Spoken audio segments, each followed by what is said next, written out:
ପ୍ରିୟ ଦାସୀ ଆମମାନଙ୍କର ସମ୍ମୁଖରେ ଅଛନ୍ତି। ମୁଁ ପ୍ରଭୁ ଯୀଶୁ ଖ୍ରୀଷ୍ଟଙ୍କ ନାମରେ ତାଙ୍କୁ ଆହ୍ୱାନ କରିବି ଯେ ଆରାଧନା ସ୍ତୁତି ପ୍ରଶଂସା କରିବା ପାଇଁ। ଆଉ ଦାସୀ ସେ ତାଙ୍କର ସମୟ ଅନୁସାରେ 5:25ରେ ସେ ଶେଷ କରିବେ ଆରାଧନା ସ୍ତୁତି ପ୍ରଶଂସା କରିବା ପାଇଁ। ତେଣୁ ତାଙ୍କୁ ମୁଁ ଅନୁରୋଧ କରୁଛି, ମୁଁ ଆହ୍ୱାନ ମଧ୍ୟ କରୁଛି। ନମସ୍କାର ସିଷ୍ଟର ଚିଞ୍ଚାଣୀ ସିଷ୍ଟର। ନମସ୍କାର ଆଜ୍ଞା। ଆପଣଙ୍କର ପ୍ରେଜ୍ ଦ ସମୟ ଲର୍ଡ। ଆପଣଙ୍କର ସମୟ ଆପଣ ଆରାଧନା ସ୍ତୁତି ପ୍ରଶଂସା କରନ୍ତୁ। ଧନ୍ୟବାଦ ଆପଣଙ୍କ ସ୍ୱାଗତ ପାଇଁ। ପ୍ରଭୁଙ୍କୁ ବିଶେଷ ଭାବରେ ଧନ୍ୟବାଦ ଦିଏ। ପ୍ରଭୁ ଆଜି ପ୍ରାତଃ କାଳରେ real ministry of India zoom ତରଫରେ ଆମମାନଙ୍କୁ ଏକତ୍ରିତ କରିଛନ୍ତି ଏବଂ ପ୍ରଭୁଙ୍କର ଗୌରବ ପୂଜା ପ୍ରଶଂସା କରିବା ପାଇଁ ସେ ଆମମାନଙ୍କୁ ତାହାଙ୍କ ସାନ୍ନିଧ୍ୟରେ ବସିବା ପାଇଁ ଦେଇଛନ୍ତି। ସେଥିପାଇଁ ପ୍ରଭୁଙ୍କ ନାମରେ ଧନ୍ୟବାଦ ହଉ ଏବଂ ବିଶେଷ ଭାବରେ ଧନ୍ୟବାଦ ଦିଏ ରିଏଲ ମିନିଷ୍ଟ୍ରି ଅଫ ଇଣ୍ଡିଆର ହୋଷ୍ଟ ଆଜ୍ଞାଙ୍କୁ। ସେ ମୋତେ ଆପଣା ଜୁମ୍ରେ ଆରାଧନା କରିବା ନିମନ୍ତେ ସୁଯୋଗ ଦେଇଥିବାରୁ ଧନ୍ୟବାଦ ଦଉଛି। ଆସନ୍ତୁ, ଆଉ ବାକ୍ୟରେ ଲେଖା ଅଛି, ହେ ସକଳ ଦେଶ ତୁମ୍ଭେମାନେ ସଦାପ୍ରଭୁଙ୍କ ଉଦ୍ଦେଶ୍ୟରେ ଆନନ୍ଦ ଧ୍ୱନି କର, ଆନନ୍ଦରେ ସଦାପ୍ରଭୁଙ୍କ ସେବା କର, ଗାନ କରି ତାହାଙ୍କ ଛାମୁକୁ ଆସ। ତେଣୁ ଆସୁ ଆମେ ପ୍ରଭୁଙ୍କର ଗୌରବ କରିବା ନିମନ୍ତେ ଗୀତ ଦ୍ୱାରା ତାହାଙ୍କର ପ୍ରଶଂସା କରିବା। ଆଉ ଗୋଟେ ହିନ୍ଦୀ ଗୀତ ଗାଇ ପ୍ରଭୁଙ୍କର ଗୌରବ କରିବା। यीशु तेरी करीबानी से जिंदगी मेरी बदल गई। यीशु तेरी छूने से जिंदगी मेरी संवर गई। यीशु तेरी करीबानी से जिंदगी मेरी बदल गई। यीशु तेरी छूने से जिंदगी मेरी संवर गई। तूने मुझे बचाया, तूने मुझे सहलाया, तूने मुझे बचाया, तूने मुझे सहलाया। मैं धन्यवाद करता रहूंगा, यीशु धन्यवाद करता रहूंगा। मैं धन्यवाद करता रहूंगा, यीशु धन्यवाद करता रहूंगा।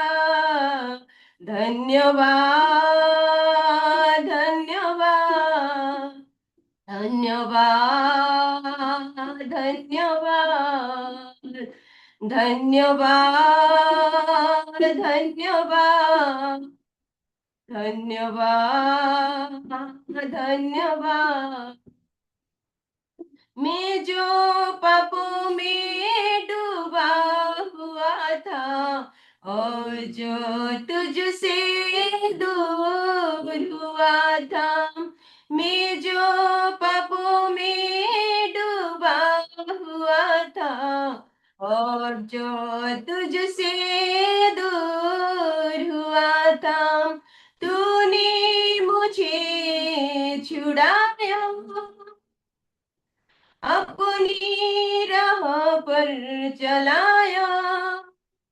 तूने मुझे छुड़ाया, अपनी राह पर चलाया।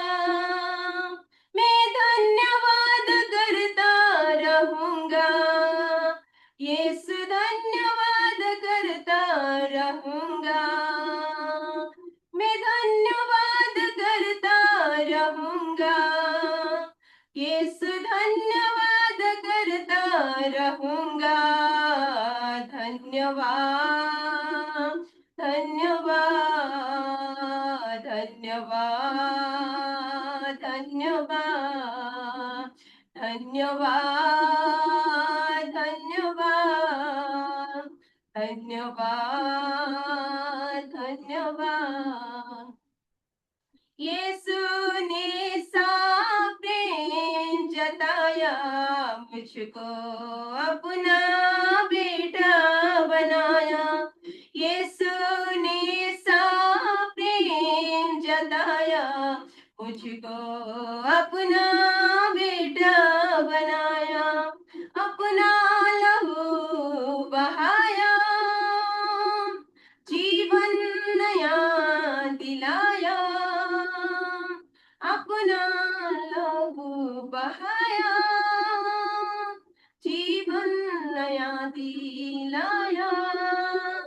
मैं धन्यवाद करता रहूंगा, यीशु धन्यवाद करता रहूंगा। धन्यवाद धन्यवाद धन्यवाद धन्यवाद धन्यवाद धन्यवाद धन्यवाद धन्यवाद। प्रभु को धन्यवाद देवा निश्चय। जितेबेले से आम जीवन को आसिले, आम जीवन बदली गला।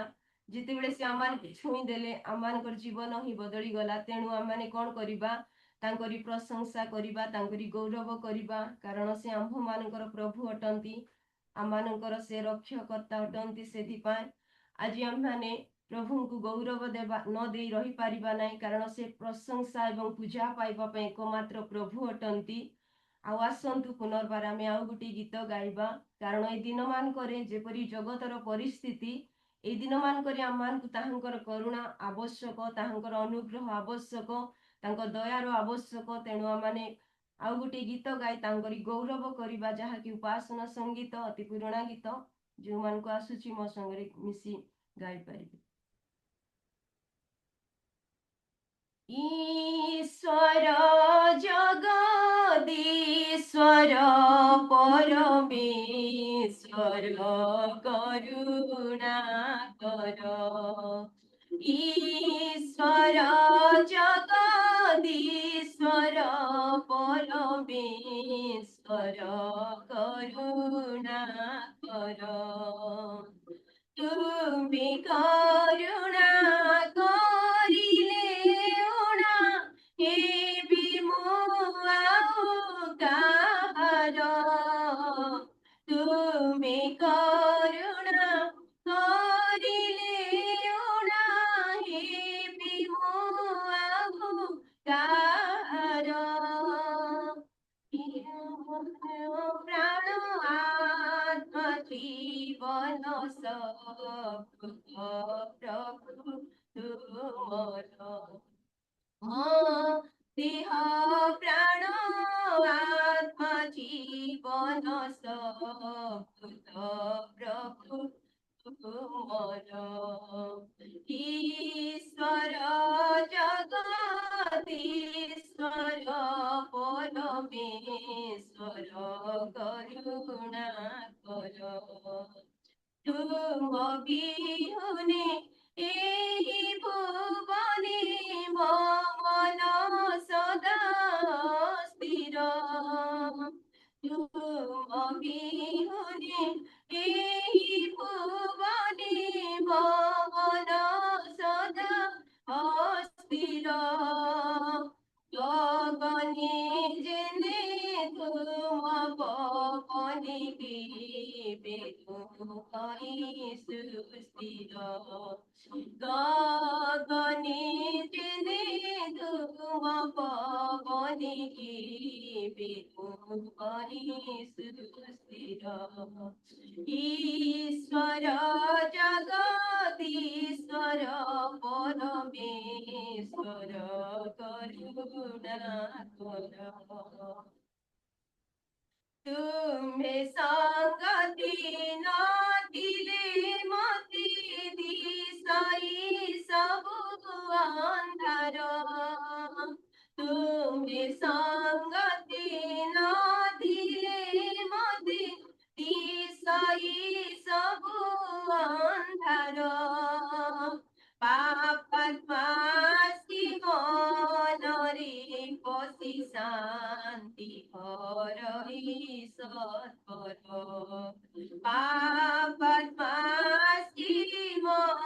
ଖସି ଶାନ୍ତି ହରଇ ସତ୍ପଥ ଈଶ୍ୱର ଜଗଦୀଶ୍ୱର ପରମେଶ୍ୱର କରୁଣା କର ସବୁ ଅସାର ମିଥ୍ୟା ସଂସାର ନାହିଁ ବିଶ୍ରାମ ଆତ୍ମାର ସବୁ ଅସାର ମିଥ୍ୟା ସଂସାର ନାହିଁ ବିଶ୍ରାମ ଆତ୍ମାର ତୁମ କରୁଣା କେବଳ ସିନା ସୁଖ ଶାନ୍ତି ଧ୍ୱନି ତୁମ କରୁଣା କେବଳ ସିନା ସୁଖ ଶାନ୍ତି ନିଶ୍ଚର ଈଶ୍ୱର ଜଗଦୀଶ୍ୱର ପରମେଶ୍ୱର କରୁଣା କର हे प्रभु आस मोरु दिवस कर दहि अधिकार हे प्रभु आस मोरु दिवस कर दहि अधिकार संगति थाओ शांति रे निय स्वर्गीय अति तुमर संगति थाओ शांति रे निय स्वर्गीय अति तुमर ईश्वर जगदीश्वर परमेश्वर करुणा निदान गण हिले प्रवण অনুভয় দূর কর নিদান গণ हिले প্রবণ অনুভয় দূর কর শ্রী চরণরে স্থির ভাবরে রক্ষে আত্মা ময় চরণরে স্থির ভাবরে রক্ষে আত্মা ईश्वर जगदीश्वर परमेश्वर करुणा हालेलुया प्रभुଙ୍କ नाम धन्यवाद हो निश्चय जदि प्रभुଙ୍କର करुणा ना करी देबे हम माने जगत रे कहा रहबा तेणु आस हम अल्प समय प्रार्थना रे जीवा धन्यवाद प्रभु धन्यवाद प्रभु सतरे प्रभु तुम्हें आम्हानकर करुणामय परमेश्वर मंगलकारी परमेश्वर तुम्हें आम्हानकर सैन्याधिपति सदा प्रभु तुम प्रेम तुम दया आम प्रति केबे तुम्हें उणा करिन प्रभु ए विपदपूर्ण जगत रे तुम्हें आम्हानकर इमानुएल परमेश्वर ही सदा सर्वदा रही प्रभु शैतान र समस्त बड़ को तुम्हें भांगुअछ प्रभु प्रत्येक विश्व आमान को तुम्हें रक्षा करि आसुअछ प्रभु सेति पाए धन्यवाद प्रभु ए सार जगत रे आमे बसवास करूछ प्रभु आमे जेपरि प्रभु सत्यता रे आत्मा रे प्रभु युक्ति युक्त भाव रे तुमरी सेवा उपासना करी प्रभु तुमको संतुष्ट करि परिबु सेति पाए तुम्हें दया कर धन्यवाद प्रभु तुम्हें आमान को सहित अछ आमानकर गौरवमय सदा प्रभु राजा मानक राजा प्रभु मानकर प्रभु तुमरी गौरव करुछु वंदना करुछु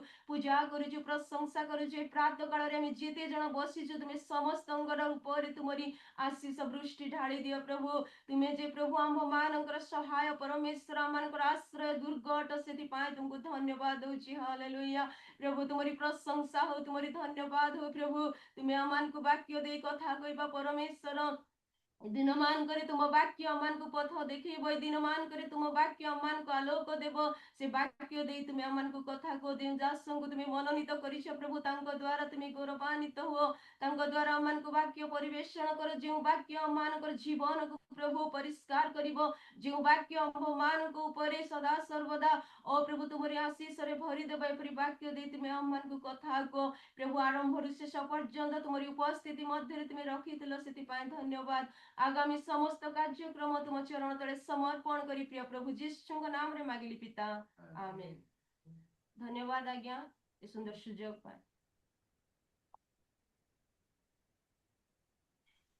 धन्यवाद धन्यवाद प्रभु आशीर्वाद करंतु जाओ आमानकर क्लुप्त समय निर्दिष्ट समय प्रभु को गौरव प्रशंसा स्तुति वंदना करथिले प्रभु आपणकर मुखर स्तुति प्रशंसा ग्रहण करंतु एवं आपणको प्रभु आशीर्वाद करंतु आपणकर संध्या शेष संध्या पर्यंत प्रभुंकर गौरव सहित जीवन यापन करिवे आपणकर सेवा कार्य आपण परिवार को आशीर्वाद करंतु धन्यवाद এই ସମୟରେ ଆମେ ସିଧାସଳଖ ବାକ୍ୟ ଶୁଣିବା ପାଇଁ ଯିବା ଆଜ୍ଞା ଆସିନାହାନ୍ତି ବୋଧେ ହୋଷ୍ଟ ଆଜ୍ଞା ଅଛନ୍ତି ସାର୍ ଅଛନ୍ତି। ଅଛନ୍ତି ଯାଅ ଆଜି ଆମମାନଙ୍କର ସମସ୍ତେ ଯେତେବେଳେ ପରିଚାଳନା କରୁ ସମସ୍ତ କାର୍ଯ୍ୟକ୍ରମ ସରିଲା ପରେ ମୁଖ୍ୟ ବିଷୟକୁ ଆସିଛୁ ଆମେ କହୁ କଣ ବାକ୍ୟ ଶୁଣିବା ପ୍ରାର୍ଥନା କରିବା ମୁଖ୍ୟ ବିଷୟ ନୁହେଁ କି ଏବଂ ଆରାଧନା କରିବା କ'ଣ ମୁଖ୍ୟ ବିଷୟ ନୁହେଁ କି କିନ୍ତୁ ସମୟ ଆମେ ବିତେଇ ଦଉଛୁ ଯାହା ହଉ ଆମେ ଏହି ସମୟରେ ପ୍ରଭୁ ଆମମାନଙ୍କୁ ଆଉ ବାକ୍ୟ ଶୁଣିବା ପାଇଁ ସମୟ ସୁଯୋଗ ଦେଇ ଅଛନ୍ତି ମଧ୍ୟ ଆଜି ସେହିପରି ଆମମାନଙ୍କୁ ପ୍ରଭୁଙ୍କ ଦାସ ଆମମାନଙ୍କର ସମ୍ମୁଖରେ ବାକ୍ୟ କହିବା ପାଇଁ ମନୋନୀତ କରିଅଛନ୍ତି ବାସ୍ତବ ଭାବରେ ଆମମାନଙ୍କର ସମ୍ମାନୀୟ ପାଳାଖେଣ୍ଡି ପାଳକ ମହାଶୟ ଆଉ ଯେତେବେଳେ ଯେକୌଣସି ଜୁମ୍କୁ ଆସେ ଅତି ସୁନ୍ଦର ମହତ ବାକ୍ୟ ସରଳ ଥାଏ ଗୁରୁତ୍ୱ ବିଷୟ ଥାଏ ଏବଂ ଅନ୍ୟାନ୍ୟ ସୁନ୍ଦର ଥଟ୍ ଗୁଡ଼ାକ ଆଣିକି ରଖେ ଯାହାକି ହୃଦୟ ସ୍ପର୍ଶୀ ବାକ୍ୟ ଆମମାନଙ୍କୁ ଦେଇଥାଏ ତେଣୁ ମୁଁ ବିଶେଷ ଆଜି ଖୁସି ଆଉ ଧନ୍ୟବାଦ ମଧ୍ୟ ଆଜି ଦିନ ପାଇଁ ମୁଁ ତାଙ୍କୁ ଆହ୍ୱାନ କରିବା ପାଇଁ ସୁନ୍ଦର ସୁଯୋଗ ପାଇଥିବାରୁ ମଧ୍ୟ ମୁଁ ହୋଷ୍ଟ କତିରେ ଏବଂ ପ୍ରଭୁଙ୍କ କତିରେ ମୁଁ ଧନ୍ୟବାଦ ଅଟେ ତେଣୁ ଆଜି ବର୍ତ୍ତମାନ ମୁଁ ପ୍ରଭୁ ଯୀଶୁ ଖ୍ରୀଷ୍ଟଙ୍କ ନାମରେ ପ୍ରଭୁଙ୍କ ଦାସଙ୍କ ସମ୍ମୁଖରେ ଡାକିବି ବାକ୍ୟ ଶୁଣିବାର ସମୟ ତେଣୁ ଆମେ ତ ବର୍ତ୍ତମାନ ଆଉ ଏଇ ଜୁମ୍ ମାଧ୍ୟମରେ ପାଳକ ମହାଶୟଙ୍କୁ କିଛି ଫୁଲ ତୋଡ଼ା କିମ୍ବା କୌଣସି ଦେବାର ଆମର ନାହିଁ କିନ୍ତୁ ପ୍ରଭୁ ଯୀଶୁ ଖ୍ରୀଷ୍ଟଙ୍କ ନାମରେ ମୁଁ ଆହ୍ୱାନ କରେ ସମସ୍ତେ ଉଚ୍ଚ କରତାଳ ଗୋଟିଏ ଦେବା ଆମେ ସମସ୍ତଙ୍କ ହାତ ଅଛି ସମସ୍ତେ ଉଚ୍ଚ କରତାଳ ସହିତ ଆମେ ସ୍ୱାଗତ କରିବା ଆଉ ଆଜ୍ଞା ଆପଣଙ୍କର ବାକ୍ୟର ସମୟ ଆପଣଙ୍କ ସମୟ ଆପଣ ବାକ୍ୟ ଦିଅ ପ୍ରଭୁ ଯୀଶୁଙ୍କ ବହୁମୂଲ୍ୟ ନାମରେ ଆଜିର ଜୁମ୍ରେ ଯୋଗ ଦେଇଥିବା ସମସ୍ତ ପ୍ରଭୁଙ୍କର ଦାସ ଦାସୀ ମନୋନୀତ ଲୋକମାନଙ୍କୁ ପୁଣି ଆଜିର ପରିଚାଳକ ପ୍ରଭୁଙ୍କ ଦାସ ଓ ଜୁମ୍ର ପ୍ରତିଷ୍ଠାତା ପ୍ରଭୁଙ୍କ ଦାସ ପ୍ରେରିତ ମାନଙ୍କ ମଧ୍ୟରେ ପ୍ରଥମ ନାମ ପାଇଥିବା ବ୍ୟକ୍ତି ହାଲେଲୁୟା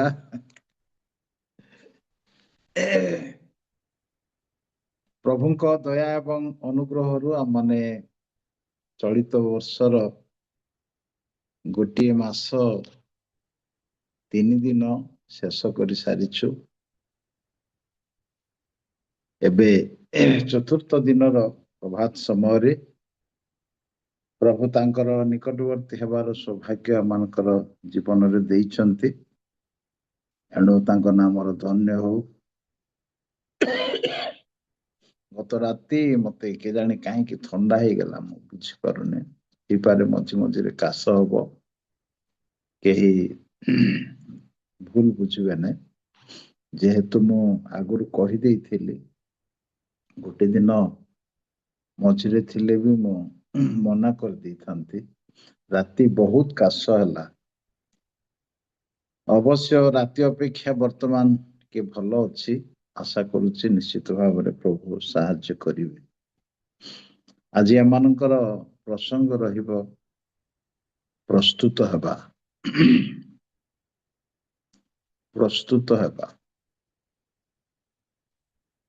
ଏହା ଖ୍ରୀଷ୍ଟୀୟ ଜୀବନ ପାଇଁ ଅତି ଜରୁରୀ ବିଷୟ ପ୍ରତ୍ୟେକ ବ୍ୟକ୍ତି ଜୀବନ ଯାତ୍ରାରେ ବିଭିନ୍ନ ବିଷୟ ପାଇଁ ବିନା ପ୍ରସ୍ତୁତରେ କୌଣସି କାର୍ଯ୍ୟ କରେ ନାହିଁ ପ୍ରତ୍ୟେକ ବ୍ୟକ୍ତି ସିଏ ପାର୍ଥିବ ମନୁଷ୍ୟ ହେଇପାରେ, ଈଶ୍ୱର ବିହୀନ ବ୍ୟକ୍ତି ହେଇପାରେ, କି ସତ୍ୟ ଈଶ୍ୱର ବିହୀନ ବ୍ୟକ୍ତି ହେଇପାରେ, କି ଈଶ୍ୱରଙ୍କୁ ଜାଣିଥିବା ଲୋକ ବି ହେଇପାରେ। ଯେକୌଣସି କାର୍ଯ୍ୟ କରିବା ପୂର୍ବରୁ ନିତାନ୍ତ ପ୍ରସ୍ତୁତି ଆବଶ୍ୟକ। ବିନା ପ୍ରସ୍ତୁତରେ ଯଦି ଆମେ କିଛି କରିବା ପାଇଁ ଯିବା, ସେଥିରେ ସଫଳତାର ପରିଣାମ ନିଶ୍ଚିତ କମ୍ ରହିବ। କିନ୍ତୁ ଯଦି ଆମମାନେ ପ୍ରସ୍ତୁତ ହେଇ କରିବା, ଶତଗୁଣରେ ସଫଳତା ପାଇବାର ବହୁତ ଆଶା ଥାଏ। ତେଣୁ ପ୍ରଭୁଙ୍କ ଦାସ ଯେତେବେଳେ ମତେ କହିଲେ ଆପଣ ଜୁମରେ ପ୍ରାତଃ ସମୟରେ ବୁଧବାର ଦିନ ବାକ୍ୟ ଦେବେ, ମୁଁ ପ୍ରାର୍ଥନା କରୁଥିଲି, ପ୍ରଭୁ ସବୁ ତ ତୁମର ମନୋନୀତ ଦାସ ମାନେ ଯୋଉମାନେ ବାକ୍ୟ ନେଇ ସବୁବେଳେ ଆସନ୍ତି, ସେମାନଙ୍କୁ କଣ କୁହାଯିବ? ସେମାନେ ତ ଅନ୍ୟମାନଙ୍କୁ ପ୍ରସ୍ତୁତ କରନ୍ତି। ତେଣୁ ପ୍ରଭୁ ମତେ ଚାଳନା ଦେଲେ ଏଇ ବିଷୟରେ ଆଜି ପ୍ରକାଶ କରିବା ପାଇଁ। ସେଥିପାଇଁ ଆପଣମାନଙ୍କ ସମ୍ମୁଖରେ ପବିତ୍ର ଧର୍ମଶାସ୍ତ୍ରରୁ କେତୋଟି ଅଂଶ ରଖିବା ପାଇଁ ଚାହେଁ। ଯେତେବେଳେ ବଡ଼ଦିନ ଆସେ, ଆମେ ସାଧାରଣତଃ ନିଜ ପରିବାର ପାଇଁ ପ୍ରଥମରେ ପ୍ରସ୍ତୁତ ହଉ। କଣ ପାଇଁ? ନା ଝିଅ ପିଲାମାନେ ଯଦି ଅଛନ୍ତି, କୋଉ କମ୍ପାନୀର ଡ୍ରେସ୍ କିଣିବା, କୋଉ କମ୍ପାନୀର ଶାଢ଼ୀ କିଣିବା, କେମିତିଆ ପୋଷାକ ଆମେ ସିଲେଇବା, କୋଉଠୁ ଆମେ କିଣିବା, ପାଲାଖେମୁଣ୍ଡିରେ କିଣିବା ନା ବ୍ରହ୍ମପୁର ଯିବା ନା ଆଉ ଟିକେ ଆଗକୁ ଯିବା। ଆମେ ଡିସେମ୍ବର 25 ଆସିଲେ କେବେ ଭାବୁ କି କେତେ ଜଣକୁ ମୁଁ ପିନ୍ଧେଇ ପାରିବି? ଏମିତି ପ୍ରସ୍ତୁତ କେତେ ଜଣ ଆମେ ହେବୁ? ମୁଁ କେମିତି ପିନ୍ଧିବି, ମୋର ପିଲାମାନେ କେମିତି ପିନ୍ଧିବେ? ଆମ ମଣ୍ଡଳୀର ଉପାସନାକୁ ଗଲାବେଳେ ଆମର ପରିବାରର ପୋଷାକ କେମିତି ଟିକେ ଦାମିକା ରହିବ? ଏଭଳି ଭାବରେ କେହି କେହି ପ୍ରସ୍ତୁତ ହୁଅନ୍ତି। ସମସ୍ତେ କହିଲେ ତ ଭୁଲ ହେଇଯାଇପାରେ। ଡିସେମ୍ବର 25କୁ ଯେପରି ଭାବରେ ପ୍ରସ୍ତୁତ ହେବା କଥା, ତାହା ଉଣା ପଡ଼ିଯାଏ। ମୁଁ ଭାବୁଛି ଆମେ ସମସ୍ତେ ଏକମତ ହେବା। ଡିସେମ୍ବର 25 ପ୍ରଭୁଙ୍କର ଏକ ଦାନ, ଈଶ୍ୱରଙ୍କର ଦାନ, ଆଉ ତାହା ଦାନ ଦେବାର ପର୍ବ। କିନ୍ତୁ ସେପରି ଭାବରେ ପ୍ରସ୍ତୁତ ପାରିବାରିକ ଏବଂ ମାଣ୍ଡଳିକ ଭାବରେ ବହୁତ ଉଣା ଦେଖାଯାଏ। ଯଦ୍ୟପି କେତେକ ମଣ୍ଡଳୀ ପ୍ରସ୍ତୁତ ହୁଅନ୍ତି ବିଧବା ମାନଙ୍କୁ, ଅନାଥ ମାନଙ୍କୁ ଶାଢ଼ୀ ଏବଂ ପୋଷାକ ଦେବା ପାଇଁ, ବିପତ୍ନୀ ମାନଙ୍କୁ ପୋଷାକ ଦେବା ପାଇଁ ପ୍ରସ୍ତୁତ ହୁଅନ୍ତି, ତେବେ ବାଇବେଲ ଅନୁସାରେ ବିଧବା ବିପତ୍ନୀଙ୍କ କୋଉ ଗ୍ରେଡର ଲୋକମାନଙ୍କୁ ଦେବା କଥା, ତାହା ପ୍ରସ୍ତୁତ କରାଯାଏ ନାହିଁ। ଯାହାର କିଛି ନାହିଁ ତାକୁ ବି ଶାଢ଼ୀ ଦିଆଯାଏ, ଯେ ପେନସନ ହୋଲ୍ଡର ତାକୁ ବି ଶାଢ଼ୀ ଦିଆଯାଏ। ବୋଧେ ମୁଁ ଠିକ କହୁଛି? এইଭଳି ଭାବରେ ପ୍ରସ୍ତୁତ ହେବା ଦ୍ୱାରା ସତରେ କଣ ଆମେ ଆମର ମଣ୍ଡଳୀ ପୁରସ୍କାର ପାଇପାରିବ? କାରଣ ବାକ୍ୟ ଅନୁସାରେ ଯଦି କେହି ପ୍ରସ୍ତୁତ ହଉନାହିଁ, ସେ ଯେତେ ବଡ଼ ସୁକର୍ମ କଲେ ମଧ୍ୟ ତାହା ତା ପାଇଁ ପୁରସ୍କାରର କାରଣ ହବ ନାହିଁ, ଆଶୀର୍ବାଦର କାରଣ ହବ ନାହିଁ। ପ୍ରଭୁ ପଚାରିବେ, ତୁମେ କଲ ସତ କଥା, କିନ୍ତୁ ମୋର ବାକ୍ୟ ଅନୁସାରେ କଲ ନାହିଁ। ସାଉଲ ରାଜାଙ୍କୁ ସେଇ କଥା କୁହାଗଲା। ତୁମେ ଗଲ, ଜୟ କଲ, ଠିକ ଅଛି, କିନ୍ତୁ ସମସ୍ତଙ୍କୁ ସମୂଳେ ବିନାଶ କରିବା ପାଇଁ କୁହାଯାଇଥିଲା, ସେପରି ପ୍ରସ୍ତୁତ ହେଇ ତୁମେ ଯାଇନଥିଲ। ତେଣୁକରି ତୁମେ ଆଉ ରାଜା ହୋଇପାରିବନି। ଦେଖନ୍ତୁ କେତେ ବଡ଼ विपद आसीगला प्रभुंकर वाक्य अनुसार प्रस्तुत न होई आज्ञा पालन करने द्वारा वाक्य अनुसार प्रस्तुत नुह किंतु करिसंती सेहीपरि भावरे जेतेबेले पुनरुत्थान आसे यीशुंकर मृत्यु भोग एवं पुनरुत्थान दिन आसे अधिकांश जगार अधिकांश स्थान रे अधिकांश मंडली मानकरे कबर को सफा करती कबर को सफा करती किंतु यीशुंकर दुख भोगरे पाप स्वीकार करने क्षमा मागिबा परस्पर मध्यरे जदि विच्छेदर मनोभाव अच्छी एकता विहीनता अच्छी के का सहित कथा हो पारु नहीं एभली भावरे प्रस्तुत आमे हो से दिन बोली प्रभु चाहन तेणु क्रूसपुर प्रभु यीशुंकर एई बाणी थिला पिता एमाने कौन करूछंती ताहा जानती नहीं एमानंकु क्षमा कर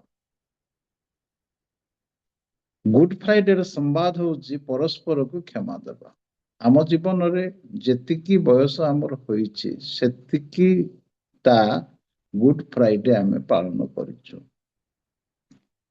एबे भी दुईटा हाथ उठी आमे कहि परिबा कि जे मु समस्तक सहित शांति रे अछि समस्तक सहित मु कथा होची समस्तक मु क्षमा देइछि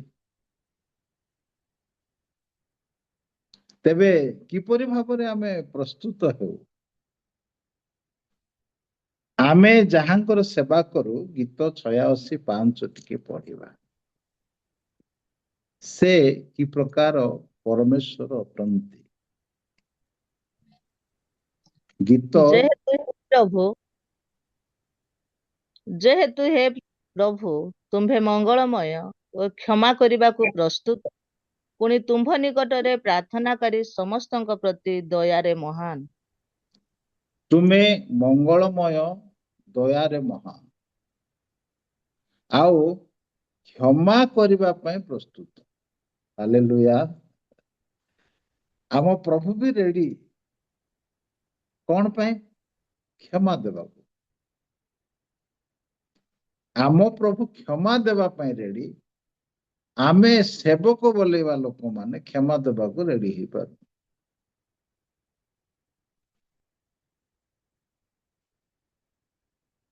कहूचु यीशु प्रभु प्रभु प्रभु प्रभु अरे प्रभुर माने कौन प्रभु बोलिवार अर्थ होची से जहा कहिबे ताहा मानुथिले ही से हमर प्रभु जदि आमे मानिबु नहीं तांकु प्रभु कही अपमान करूचु बोली कहा जिवो आम प्रभु क्षमा दियंती किंतु मने रखिबा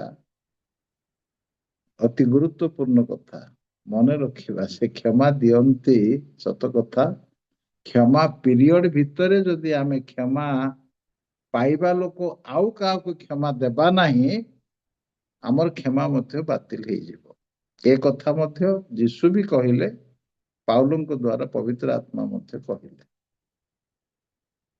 तुम जदि अंतर सह प्रतिवासी को क्षमा करिवो नहीं तुमर अपराध मध्य मोर पिता क्षमा करिवे नहीं क्षमा पाइथिले भी बातिल हो जिवो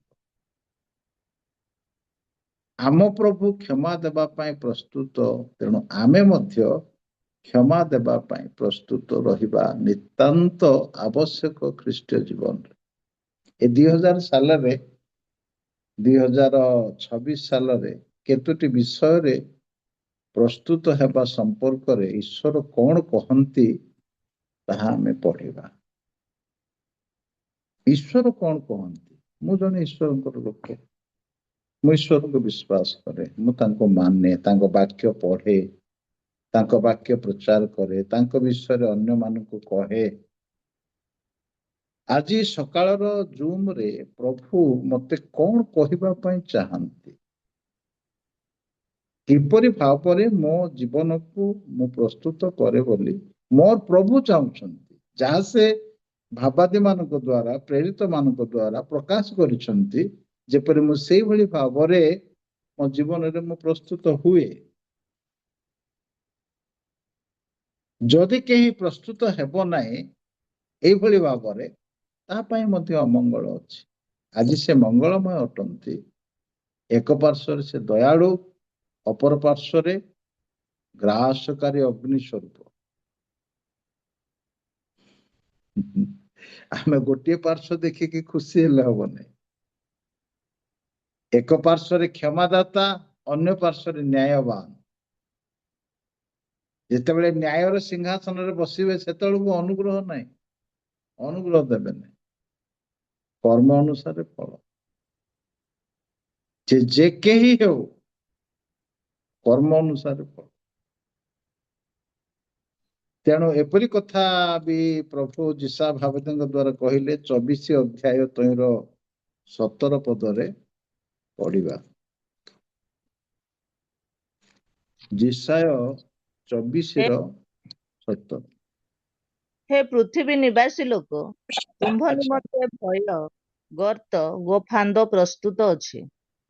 ହେ ପୃଥିବୀ ନିବାସୀ ଲୋକ, ପୃଥିବୀରେ ଯେତେ ଜଣ ବାସ କରୁଛନ୍ତି ତୁମାନଙ୍କ ନିମନ୍ତେ ଭୟ ଅଛି, ଗର୍ତ୍ତ ଅଛି, ଫାନ୍ଦ ଅଛି।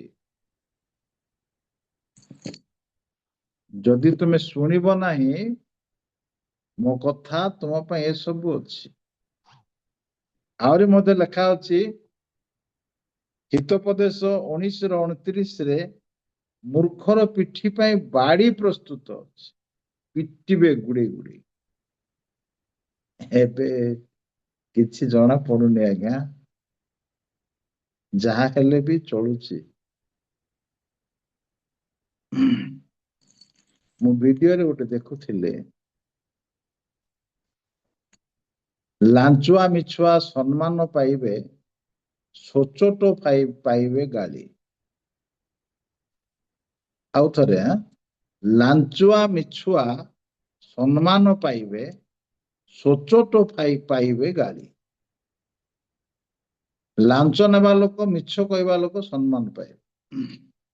ଯେ ସଚୋଟ ଜୀବନ ଯାପନ କରିବ ସେ ଗାଳି ଶୁଣୁଥିବ। ସେମିତିଆ ସମୟ ବର୍ତ୍ତମାନ ଆସିଛି। ତେବେ କିପରି ଭାବରେ ଆମେ ପ୍ରସ୍ତୁତ ହେବା ଦରକାର, ଏ ବିଷୟରେ ପ୍ରଭୁ ଆମମାନଙ୍କୁ କଣ କହନ୍ତି, 7ଟି କଥା ଆମମାନେ ଧର୍ମଶାସ୍ତ୍ର ପଢିବା। ପ୍ରଭୁ କଣ କହିବାକୁ ଚାହୁଁଛନ୍ତି ଯେ ଆମେ କିପରି ଭାବରେ କେଉଁ କେଉଁ ବିଷୟରେ ଆମେ ପ୍ରସ୍ତୁତ ହେଉ ବୋଲି ପ୍ରଭୁ ଚାହାନ୍ତି। ତାଙ୍କର ହୃଦୟର ସ୍ପନ୍ଦନ କଣ ଆମର ପ୍ରସ୍ତୁତି ଉପରେ। ଯେଉଁ ଯେଉଁ ବିଷୟରେ ଆମେ ପ୍ରସ୍ତୁତ ଥାଉ ତାହା ଯଦି ଆମ ଜୀବନରେ ଅଛି, ତେବେ ନିଶ୍ଚିତ ପ୍ରଭୁ ଆମ ପ୍ରତି ସନ୍ତୁଷ୍ଟ ଅଟନ୍ତି। ଯେଉଁ ଯେଉଁ ବିଷୟରେ ଆମେ ପ୍ରସ୍ତୁତ ରହିବା ଦରକାର, ଯଦି ସେ ବିଷୟରେ ଆମେ ପ୍ରସ୍ତୁତ ନାହିଁ, ଆମ ପ୍ରତି ପ୍ରଭୁ ସନ୍ତୁଷ୍ଟ ନୁହନ୍ତି। ଆମେ ହୋଇପାରେ ଭାବି ନଉଥିବା ପ୍ରଭୁ ବହୁତ ଖୁସି, ପ୍ରଭୁ ବହୁତ ଖୁସି। ସବୁବେଳେ ମନେ ରଖିବା, ଶାସ୍ତ୍ର ବାହାରେ କେବେ ବି କୌଣସି ବିଷୟରେ ପ୍ରସ୍ତୁତ ହେବା ନାହିଁ, ଶାସ୍ତ୍ର ବାହାରେ କେବେ ବି କୌଣସି ବିଷୟ କରିବା ନାହିଁ। କାରଣ ସେପରି କଲେ ଆମ ପାଇଁ ଆଶୀର୍ବାଦ ନାହିଁ, ଇହ କାଳରେ ନାହିଁ କି ପରକାଳରେ ନାହିଁ। କରିନ୍ଥୀୟ ମଣ୍ଡଳୀକୁ ପବିତ୍ର ଆତ୍ମା ସାଧୁ ପାଉଲଙ୍କ ଦ୍ୱାରା ଗୋଟିଏ କମ୍ପାନ୍ବିତ ହେବାର କଥା କହିଲେ, ଥରହର ହେଇଯିବାର କଥା। ତୁମର ସମସ୍ତ କର୍ମ ଅଗ୍ନି ପରୀକ୍ଷା କରିବ, ଯଦି ସବୁ ପୋଡିଯାଏ ତମେ ପୁରସ୍କାର ହରେଇବ। ଅଗ୍ନି ପରୀକ୍ଷା କରିବ। ଆମର ପ୍ରତିଟି କର୍ମ ଆଜ୍ଞା ଅଗ୍ନି ପରୀକ୍ଷା କରିବ। ଆମର ଦାନ ଦେବା ଅଗ୍ନି ପରୀକ୍ଷା କରିବ, ଆମର ପ୍ରାର୍ଥନା କରିବା ଅଗ୍ନି ପରୀକ୍ଷା କରିବ, ଆମେ କୋଉ ଉଦ୍ଦେଶ୍ୟରେ ଜୁମରେ ବାକ୍ୟ ଦେଉ ଅଗ୍ନି ପରୀକ୍ଷା କରିବ, କୋଉ ଉଦ୍ଦେଶ୍ୟରେ ପୁଲପିଟରେ ଠିଆ ହଉ ଅଗ୍ନି ପରୀକ୍ଷା କରିବ। ଯଦି ଆମର ଉଦ୍ଦେଶ୍ୟ ବାଇବେଲ ଭିତ୍ତିକ, ତେବେ ଆପଣ ଯେତିକି ସମୟ ବ୍ୟୟ କରି ପରିଶ୍ରମ କରିଥିବେ ଆପଣ ତାର ପୁରସ୍କାର ପାଇବେ। ଯଦି ନିଜକୁ ପ୍ରେଜେଣ୍ଟ କରିବା ପାଇଁ ଠିଆ ହେଇଥିବେ ଅଗ୍ନି ପୋଡିଦବ। ଅଗ୍ନି କଣ? ପ୍ରଭୁଙ୍କ ବାକ୍ୟ। ସେ ଯାହା ଯାହା କହିଛନ୍ତି, ଯୋଉ ଯୋଉ ବାକ୍ୟ ସେ କହିଛନ୍ତି, ସେଇ ବାକ୍ୟ ଅନୁସାରେ ଆମର କର୍ମ ଗୁଡାକ ଯାଞ୍ଚ କରାଯିବ। ବାକ୍ୟ ଅନୁସାରେ ଯାଞ୍ଚ। ଯୀଶୁ ଜଗତରେ ଥିବା ସମୟରେ ଫାରୁସୀ ମାନଙ୍କୁ, ସାଧୁକୀ ମାନଙ୍କୁ, ଯୋଉମାନେ ପ୍ରଶ୍ନ ନେଇ ଯୀଶୁଙ୍କ ପାଖକୁ ଆସୁଥିଲେ, ସେମାନଙ୍କୁ ସେ କହୁଥିଲେ, ତୁମେ କଣ ଧର୍ମଶାସ୍ତ୍ର ପାଠ କରିନାହଁ? ପଢିନାହ କେବେ? ଭାବବାଦୀ ମାନଙ୍କ ପୁସ୍ତକ କେବେ ପଢିନାହ? ଗୀତ ପୁସ୍ତକ କେବେ ପଢିନାହ? ଇତିହାସ କେବେ ପଢିନାହ? ପଚାରୁଥିଲେ। ଆମକୁ ବି ପଚାରିବେ, କେମିତି ପ୍ରାର୍ଥନା କରିବା କଥା ତୁମେ ପଢିନାହ? କେମିତି ଦାନ ଦେବା କଥା ତୁମେ ପଢିନାହ?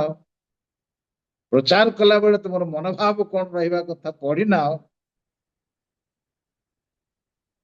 What will be our answer? ଆମେ କହିପାରିବା କି ପ୍ରଭୁ ପଢିଥିଲି ଯେ କଣ କରିବା, ସମସ୍ତେ ସେମିତି ତ ମୁଁ ସେମିତି ହେଇଗଲି। ପ୍ରଭୁ କହିବେ, କଣ କରିବି ବାପା, ତତେ ମୁଁ ପୁରସ୍କାର ଦେବାକୁ ଚାହିଁଥିଲି, ତୁ ମତେ ଦେଖିଲୁ ନାହିଁ, ସମସ୍ତଙ୍କୁ ତୁ ଦେଖିଲୁ, କିଛି ଦେଇପାରିବିନି। ଏହା ଶୁଣିବା ନା ତୁମର ପ୍ରତିଦିନର କର୍ମ ଉପରେ ମୁଁ ପରମ ସନ୍ତୋଷ, ଆସ ତୁମ ପାଇଁ ଯୋଉ ପୁରସ୍କାର ରଖାଯାଇଛି ତୁମେ ସେଥିର ଅଧିକାରୀ ହୁଅ। ହାଲେଲୁୟା। କୋଉଟା ଆମେ ଶୁଣିବା ପାଇଁ ପ୍ରସ୍ତୁତ ହଉଛୁ? କେଉଁ ବିଷୟ ଶୁଣିବା ପାଇଁ ଆମେ ପ୍ରସ୍ତୁତ ହେଉଛୁ? କିଏ କଣ ଭାବେ ତହିଁ ପ୍ରତି ଆମେ ଦୃଷ୍ଟି ଦେବା ନାହିଁ। ବାକ୍ୟ ଅନୁସାରେ ନିଜକୁ ପ୍ରସ୍ତୁତ କରିବା, ଅନ୍ୟମାନଙ୍କୁ ମଧ୍ୟ ଆମେ ପ୍ରସ୍ତୁତ କରିବା, ଯୋଉମାନଙ୍କର ଦାୟିତ୍ୱ ପ୍ରଭୁ ଆମ ହାତରେ ଦେଇଛନ୍ତି। ନମ୍ବର 1, ପ୍ରେଜ୍ ଦ ଲର୍ଡ, ହାଲେଲୁୟା। ଜିହିଜିକେଲ 18 ଅଧ୍ୟାୟ ତହିଁର 31 ପଦରେ ଗୋଟିଏ କଥା ଲେଖାଯାଏ, ତୁମ୍ଭେମାନେ ଆପଣମାନଙ୍କର କୃତ ସମସ୍ତ ଅପରାଧ ଆପଣମାନଙ୍କ ଠାରୁ ଦୂର କରିଦିଅ, ଆପଣମାନଙ୍କ ପାଇଁ ନୂତନ ଅନ୍ତଃକରଣ, ନୂତନ ଆତ୍ମା ପ୍ରସ୍ତୁତ କର, କାରଣ ହେ ଇସ୍ରାଏଲ ବଂଶ, ତୁମେମାନେ କି ହେତୁ ମରିବ?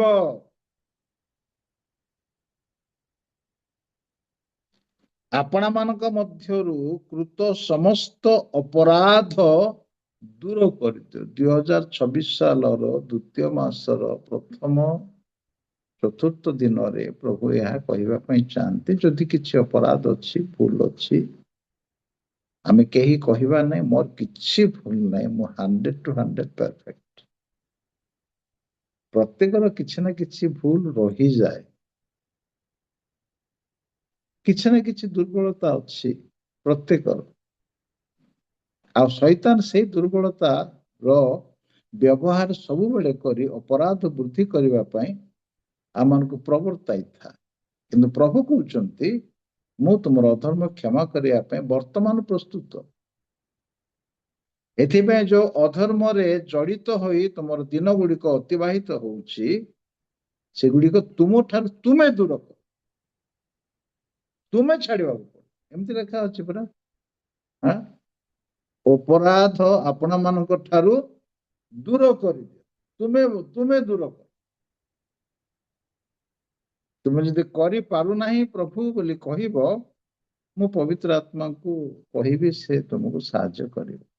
ହାଲେଲୁୟା। କେତେ ବଡ ସୁବିଧା ସୁଯୋଗ ଅଛି ଆଜ୍ଞା ଆମ ପାଇଁ।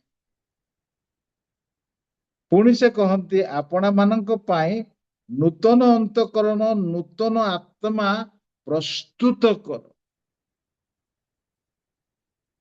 ନୂଆ ହୃଦୟ, ନୂଆ ଆତ୍ମା ପ୍ରସ୍ତୁତ କର। 2026 ସାଲରେ ନୂଆ ଆତ୍ମା, ନୂଆ ମନ ପ୍ରସ୍ତୁତ ହଉ। ଲୋକ ଆମକୁ ଦେଖିଲେ, ଆଜି 2026 ସାଲରେ ଦେଖିଲେ ଲୋକ ନ ଭାବନ୍ତୁ ଏ ଲୋକ ବଦଳିଲା ନାହିଁ। ଗୋଟେ ଗୀତ କ୍ୟାସେଟରେ ଅଛି, କାହିଁକି ପ୍ରଭୁ ବଦଳୁନି ମୋ ଜୀବନ। ପ୍ରଭୁକୁ ପଚାରିଲେ ସେ କଣ କରିବେ? ବାପା ତୁ ତ ବଦଳିବାକୁ ଚାହୁଁନୁ, ମତେ ପଚାରିଲେ ମୁଁ କଣ କହିବି? ତୁ ନିଜେ ବଦଳିବାକୁ ଚାହୁଁନୁ, କାହିଁକି ପ୍ରଭୁ ବଦଳନି ମୋ ଜୀବନକୁ? ତୁ ଚାହୁଁନୁ, ତୁ ଚାହିଁଲେ ମୁଁ ପ୍ରସ୍ତୁତ ଅଛି ତତେ ବଦଳାଇବା ପାଇଁ, ଯାହା ଦରକାର ମାଂସମୟ ହୃଦୟ ବାହାର କରିଦେବି ବୋଲି ପ୍ରଭୁ କହିଛନ୍ତି। ତୁ ଚାହିଁକି ଆସିବାର ଅଛି ତ? ଅନ୍ଧ ବସିଥିଲେ ଦେଖିପାରିବନି, ଅନ୍ଧ ଚିତ୍କାର କଲା, ପ୍ରଭୁ ମତେ ଦୟା କର। ଦୃଷ୍ଟି ପାଇଲା, ତାଙ୍କ ପଛେ ପଛେ ଚାଲିଲା।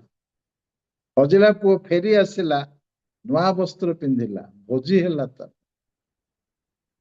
ଯିଏ ଫେରିବ, ଯିଏ ଚାହିଁବ, ଯେ ନୂଆ ହେବାକୁ ଚାହିଁବ, ନୂଆ ମନ ନେଇ ବଞ୍ଚିବାକୁ ଚାହିଁବ, ପ୍ରସ୍ତୁତ ହବ, ପ୍ରଭୁ ତାକୁ ସାହାଯ୍ୟ କରନ୍ତି।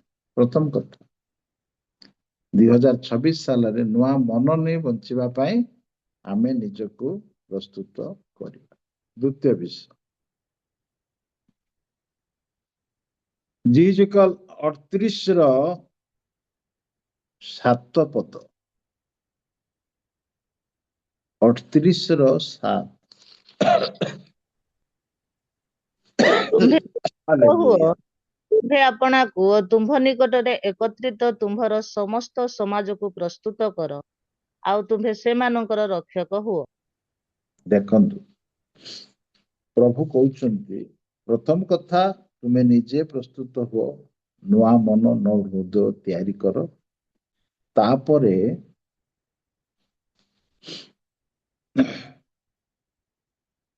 ଆପଣାକୁ ତୁମ ନିକଟରେ ଏକତ୍ରିତ ତୁମର ସମସ୍ତ ସମାଜକୁ ପ୍ରସ୍ତୁତ କର, ଆଉ ତୁମେ ସେମାନଙ୍କର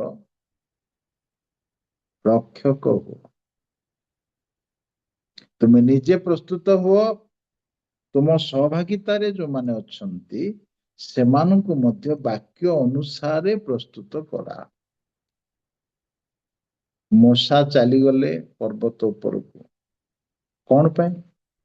ପ୍ରଭୁଙ୍କ ସହିତ ଆଳାପ କରି ଯୋଉ ଲୋକମାନଙ୍କୁ ଦାସତ୍ୱ ବନ୍ଧନରୁ ପ୍ରଭୁ ବାହାର କରି ଆଣିଥିଲେ, ସେମାନେ କିପରି ଭାବରେ ଜଗତରେ ରହିବା ଦିନ ମଧ୍ୟରେ ଜୀବନ ଯାପନ କରିବେ, ସେ ଆଜ୍ଞା ଗୁଡ଼ିକ ପ୍ରଭୁଙ୍କ ଠାରୁ ଆଣିବା ପାଇଁ ସେ ପର୍ବତକୁ ଗଲେ। ପ୍ରଭୁଙ୍କ ସହିତ ଆଳାପ କରୁ କରୁ ବ୍ୟବସ୍ଥା ଲେଖୁ ଲେଖୁ ତାଙ୍କୁ ଦିନ ପରେ ଦିନ ଅତିବାହିତ ହେବାକୁ ଲାଗିଲା, ପାଖାପାଖି 40 ବର୍ଷ ହେଇଯାଉଥାଏ। ତଳେ ବଡ ଭାଇ ଅଛନ୍ତି ଯେ ସୁବକ୍ତା ବୋଲି ବାଇବଲରେ ଲେଖା ଅଛି। ଯେ ସୁବକ୍ତା ବଢିଆ କହିପାରନ୍ତି, ବହୁତ ମଜା ଲାଗେ, ଶବ୍ଦ ଗୁଡାକ ଶୁଣିଲେ ବହୁତ ଭଲ ଲାଗେ। ସୁବକ୍ତା ଲୋକମାନେ ଆସିଲେ ତାଙ୍କ ପାଖକୁ, କହିଲେ ଦେଖନ୍ତୁ ଆପଣଙ୍କ ଭାଇ ତ ଗଲେ ପାହାଡ ଉପରକୁ, କଣ ହେଲା ଆମେ ତାହା ଜାଣିପାରୁନାହୁଁ, ତେଣୁ ଆମକୁ ବାଟ କଢେଇ ନେଇଯିବା ପାଇଁ ତୁମେ ଗୋଟେ ପ୍ରତିମା ପ୍ରସ୍ତୁତ କର। ଲୋକଙ୍କ କଥାରେ ସୁନା ସବୁ ଆଣ, ଟିକେ ଅପେକ୍ଷା କରିବା, କଣ ହେଲା ଭାଇ ଯାଇଛନ୍ତି, ଆସନ୍ତୁ ସେ। ଆଜ୍ଞା, ପ୍ରଭୁ ଯଦି ଆପଣଙ୍କୁ ନେତା କରିଛନ୍ତି, ଆପଣ ଲୋକଙ୍କ କଥାରେ ଯଦି ପଡିଯିବେ ଫସିଯିବେ, ଆପଣ ମନେ ରଖିବେ, ଫସିଯିବେ। ପୁରସ୍କାର ସବୁ ଚାଲିଯିବ, କିଛି ମିଳିବ। ସାଉଲ ଲୋକଙ୍କ କଥାରେ ଫସିଲେ, ଭଲ ଭଲ ମେଷ ବଳଦ ସବୁ ନେଇକି ଆସିଲେ, ଅଧିକାର ହରେଇଦେଲେ। ହାରଣ ମଧ୍ୟ ଲୋକଙ୍କ କଥାରେ ଫସିଲେ, ପ୍ରତିଜ୍ଞାତ ଦେଶରେ ପ୍ରବେଶ କରିପାରିଲେନି। ଦେଖନ୍ତୁ କେମିତି। ତେଣୁ ନିଜେ ପ୍ରସ୍ତୁତ ହେବା, ଅନ୍ୟମାନଙ୍କୁ ପ୍ରସ୍ତୁତ କରେଇବା। କଥା ଶୁଣିଲେ କଟୁ ଲାଗିବ, କିନ୍ତୁ ସତ କଥା ତ ନ କହିଲେ ବି ଭଲ ନାହିଁ। ଲିଡର ମାନଙ୍କୁ ଯେ ପଛରେ ରଖନ୍ତି, ସେଟା ମେଷ ପଲ ନୁହଁ ନା, ମେଷ ପଲ ଆଗରେ ଲିଡର ଚାଲେ। ମେଷ ମାନେ ମୋହର ପଛେ ପଛେ ଚାଲନ୍ତି, ହଁ ନା? କିନ୍ତୁ କେଉଁ ପଲ ଆଗରେ ପାଳକ ପଛରେ ରହେ?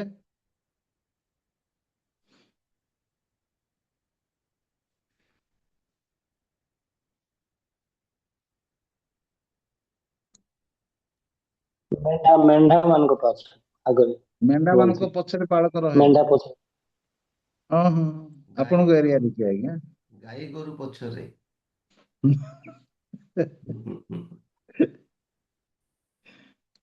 ମେଣ୍ଢା ପଛରେ ପାଳକ ରହେ ନାହିଁ ଆଜ୍ଞା।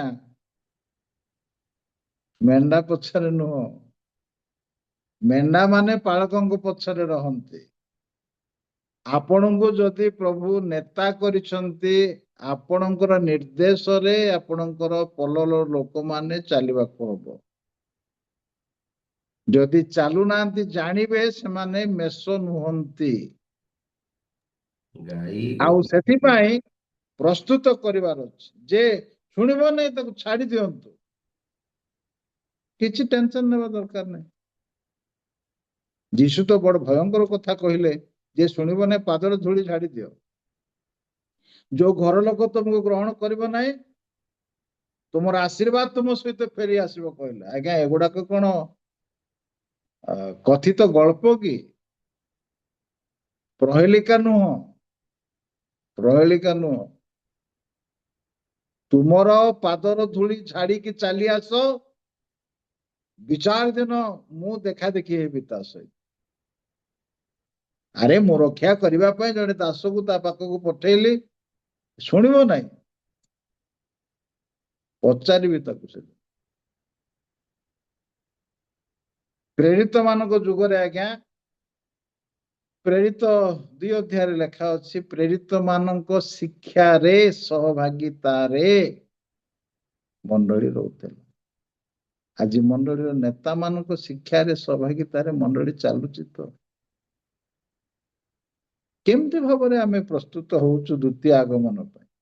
ଜାତି ବିରୁଦ୍ଧରେ ଜାତି ଉଠିବ ବୋଲି କୁହାଯାଇଥିଲା। ଦେଖନ୍ତୁ ଆଜ୍ଞା କଣ ସବୁ ଚାଲିଛି ଦେଶର କଥା ଆପଣ ମାନେ ଜାଣନ୍ତି। ଭୟଙ୍କର ସମୟ ଆସିଯାଇଛି ବର୍ତ୍ତମାନ। ପ୍ରଭୁଙ୍କ ବାକ୍ୟର ସଫଳତା ବାକି ହେବାର ବହୁତ କମ ଅଛି। ସବୁ ପ୍ରାୟ ଶେଷ ହେଲାଣି। ଏ ପ୍ରକାର ସମୟରେ ଆମେ କିପରି ନିଜକୁ ପ୍ରସ୍ତୁତ କରିବା ଆଉ ପ୍ରଭୁଙ୍କର ପଲକୁ ପ୍ରସ୍ତୁତ କରିବା, ନିତାନ୍ତ ବିଷୟରେ ସଚେତନ ହେବା ଆବଶ୍ୟକ। ଯୋଉମାନେ ତୁମମାନଙ୍କର ତତ୍ତ୍ୱାବଧାନରେ ଅଛନ୍ତି, ତୁମେ ସେମାନଙ୍କୁ ପ୍ରସ୍ତୁତ କର। ପ୍ରଭୁ ଯୋଉମାନଙ୍କୁ ଦେଇଛନ୍ତି ତୁମ ନିକଟରେ ଏକତ୍ରିତ ତୁମର ସମାଜକୁ ପ୍ରସ୍ତୁତ କର। ପ୍ରଭୁ ଏକତ୍ର କରିଛନ୍ତି, ଆମର ଦାୟିତ୍ୱ ରହିଛି ଆମେ ପ୍ରସ୍ତୁତ କରିବା। କିଭଳି କ୍ଷମା କରିବେ, କିଭଳି ଭାବରେ? ପ୍ରଭୁଙ୍କର ବାକ୍ୟ ଅନୁସାରେ, ବାକ୍ୟ ବାହାରେ ନାହିଁ। ନିଜର ମତ, ନିଜର ଚିନ୍ତାଧାରା ମୁଁ ଭାବୁଛି ଏ କଥା ଭର୍ତ୍ତି କରିବାକୁ ହବ ନାହିଁ। ବାକ୍ୟରେ ଏମିତି ଅଛି, କରିବାକୁ ପଡିବ। ମତେ ବୋଧେ 6:10 ଛାଡିବାକୁ ପଡିବ କି? ପୋଷ୍ଟ ଆଜ୍ଞା? ଅଧିକା ସମୟ ନିଅନ୍ତୁ, କିଛି ଅସୁବିଧା ନାହିଁ। ନାଇଁ ନାଇଁ, ପ୍ରଭୁଙ୍କ ବାକ୍ୟ ଅନୁସାରେ ଚାଲିବାକୁ ପଡିବ, କହିବାକୁ ପଡିବ। ଆମର ଯେତେବେଳେ ଚର୍ଚ୍ଚ କାମ ଆରମ୍ଭ ହେଲା, ଗୋଟେ ସାକ୍ଷ୍ୟ ଦେବି, ଚର୍ଚ୍ଚ କାମ ଆରମ୍ଭ ହେଲା ସେତେବେଳେ ଛାତ ପଡିବ ସୋମବାର ଦିନ ଡିସାଇଡ ହେଇଗଲା। ସେଣ୍ଟ୍ରିଂ କାମ ଆରମ୍ଭ ହେଲା। ସେଣ୍ଟ୍ରିଂ କାମ ଚାଲୁ ଚାଲୁ 20 ଫୁଟ ବାକି ରହିଗଲା ଶନିବାର ଦିନ, ହେଇପାରିଲା ନାହିଁ। ତେବେ ମୁଁ ସେମାନଙ୍କୁ କହିଲି କାଲି କାମ ବନ୍ଦ ରହିବ, ସୋମବାର ଦିନ ଟିକେ ଜଲ୍ଦି ଆସ, ଏ କାମଟା ତମେ ସମାପ୍ତ କଲା ପରେ ଆମେ ଛାତ ଢଳେଇ କାମ ଆରମ୍ଭ କରିବା। ସେମାନେ ବି ରାଜି ହେଲେ।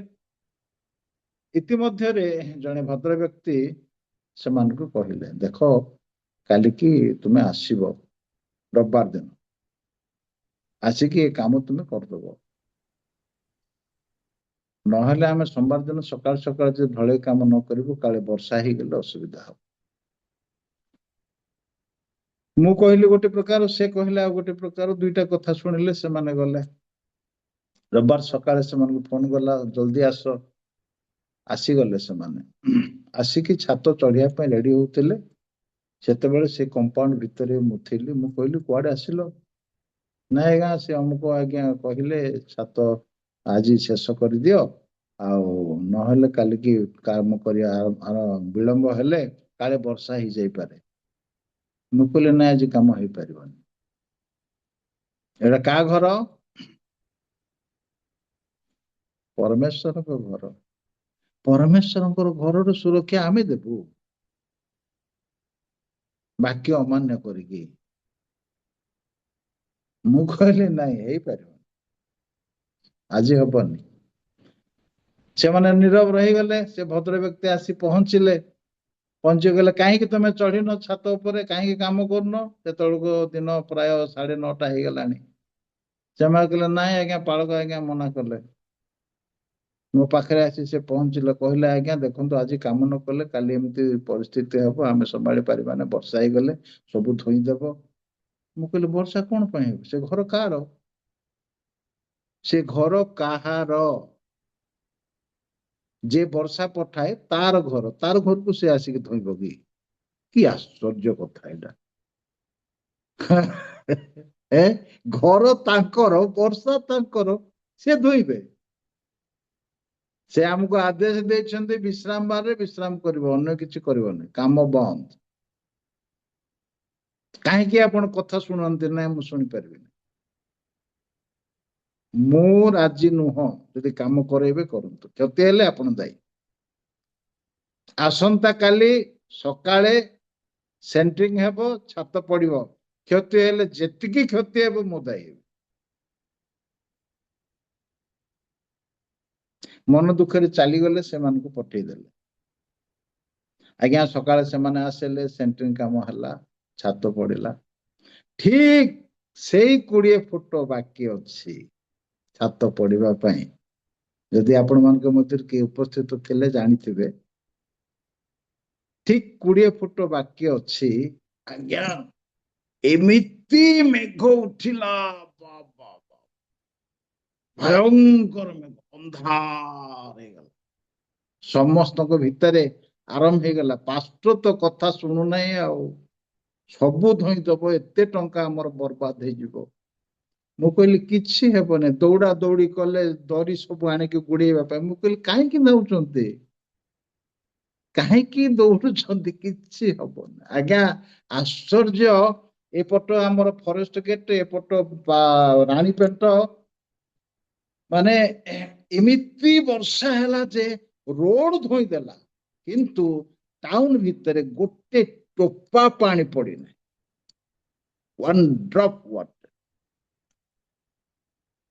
ପ୍ରଭୁଙ୍କର ବାକ୍ୟକୁ ନେଇକି ଠିଆ ହବା ଆଜ୍ଞା, କାହାର କଥାରେ ଆମେ ଫସିବାର ନାହିଁ। ଯଦି ଲିଡର, ଯଦି ଆପଣଙ୍କୁ ପ୍ରଭୁ ଦାୟିତ୍ୱ ଦେଇଛନ୍ତି, ଏଇଭଳି ଭାବରେ ଆମେ ପ୍ରସ୍ତୁତ ହେବା ଦରକାର।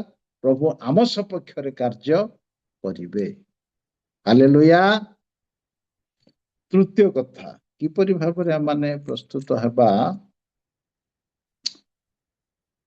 ଗୀତ 119:48। ଗୀତ 119:48 ଦେଖନ୍ତୁ। ଆହୁ- ଦାଉଦ ଆହୁରି ମୁଁ ତୁମ୍ଭର ଯେଉଁ ଆଜ୍ଞା ସମୂହ ସ୍ନେହ କରିଅଛି, ତହି ନିକଟରେ କୃତାଞ୍ଜଳି ହେବି। ପୁଣି ମୁଁ ତୁମ୍ଭର ବିଧି ସବୁ ଧ୍ୟାନ କରିବି। ତୁମର ବିଧି ସବୁ ମୁଁ ଧ୍ୟାନ କରିବି। ପ୍ରଭୁଙ୍କର ବାକ୍ୟ, ପ୍ରଭୁଙ୍କର ଜୀବନ୍ତ ବାକ୍ୟ ଧ୍ୟାନ କରିବା ପାଇଁ ପ୍ରତିଦିନ ଆମମାନେ ନିଜକୁ ନିହାତି ପ୍ରସ୍ତୁତ କରିବା। ବେଳେ ବେଳେ ଆମର କଣ ହୁଏ ନା, ମୋର ସମୟ ନାହିଁ, ସେଥିପାଇଁ ମୁଁ ବାଇବେଲ ପଢି ପାରିଲି ନାହିଁ। ମୋର ଇଚ୍ଛା ଥିଲା କିନ୍ତୁ ମୁଁ କରିପାରିଲି ନାହିଁ। ବାକ୍ୟ ଗଭୀରତା ଅନୁସନ୍ଧାନ ପୂର୍ବକ ପ୍ରସ୍ତୁତ ହେବା ଆମର ନିହାତି ଆବଶ୍ୟକ, ଯାଦ୍ୱାରା ପ୍ରଭୁଙ୍କର ଇଚ୍ଛାକୁ ଆମେ ବୁଝିପାରିବା। ଚତୁର୍ଥ ବିଷୟ, ରୋମିଓ 12:13 ତିତସ 3:1 ଲେଖାଯାଏ, ଆତିଥ୍ୟ ସତ୍କାରରେ ଲାଗି ରହିବା ପାଇଁ ପ୍ରସ୍ତୁତ ହେବା ଦରକାର। କେତେକ ତର୍ଜମାରେ ଆତିଥ୍ୟ ସତ୍କାରରେ ବ୍ରତୀ ରୁହ ଲେଖା ଅଛି, କେତେକ ତର୍ଜମାରେ ଆତିଥ୍ୟ ସତ୍କାର କରିବା ପାଇଁ ପ୍ରସ୍ତୁତ ଥାଅ। ହଠାତ୍ ଯଦି ଘରକୁ କୁଣିଆ ଆସିଯାଆନ୍ତି, ପ୍ରଭୁଙ୍କ ଲୋକମାନେ ଆସିଯାଆନ୍ତି, କେବେ ବି ଆପଣ ମନ ଦୁଃଖ କରନ୍ତୁ ନାହିଁ। ଯଦି ଆପଣ ପ୍ରେରିତ ପୁସ୍ତକ ପଢିବେ, ପ୍ରେରିତ ମାନେ କୌଣସି ଗ୍ରାମକୁ ଯାଉଥିଲେ, କୌଣସି ମଣ୍ଡଳୀକୁ ଯାଉଥିଲେ, ଜଣେ ଯାଉନଥିଲେ। ପାଉଲ କୁହନ୍ତୁ ବା ପିତର କୁହନ୍ତୁ, ଯେତେବେଳେ ସେମାନଙ୍କୁ ଡକରା ଯାଉଥିଲା, ଜଣେ ସେମାନେ ଯାଉନଥିଲେ, ତାଙ୍କ ସହିତ ଅନେକ ଲୋକ ଯାଉଥିଲେ। ଆଉ ଯେତେ ଜଣ ଯାଉଥିଲେ ସମସ୍ତଙ୍କୁ ଆତିଥ୍ୟ କରାଯାଉଥିଲା ଭଲରେ, ମନ ତିକ୍ତ ହୋଇକି ନୁହଁ। ହୃଷ୍ଟ ଚିତ୍ତ ଦାତାକୁ ପ୍ରଭୁ ଭଲ ପାଆନ୍ତି। ପ୍ରଭୁ ଯଦି ଭଲ ପାଆନ୍ତୁ ମତେ ବୋଲି କେହି ମନେ କରୁଥାଏ, ତେବେ ସେ ହୃଷ୍ଟ ଚିତ୍ତରେ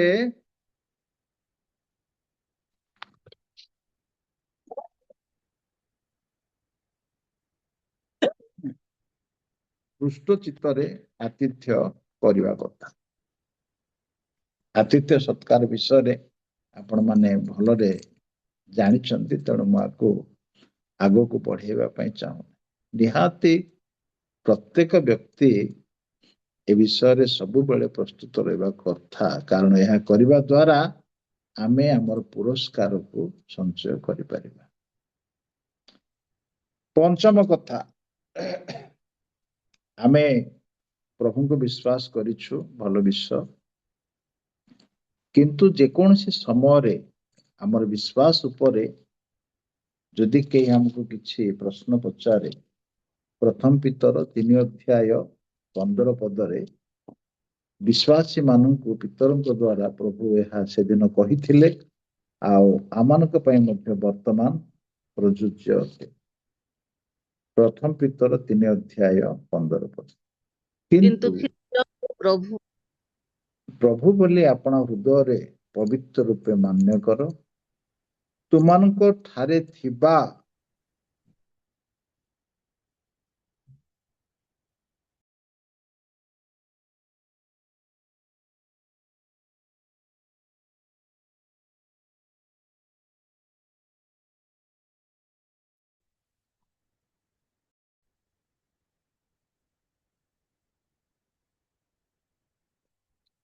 କ୍ଷମା କରିବେ ଆଜ୍ଞା, ଫୋନଟି ଆସିଲା ତ କାଟିଲେ।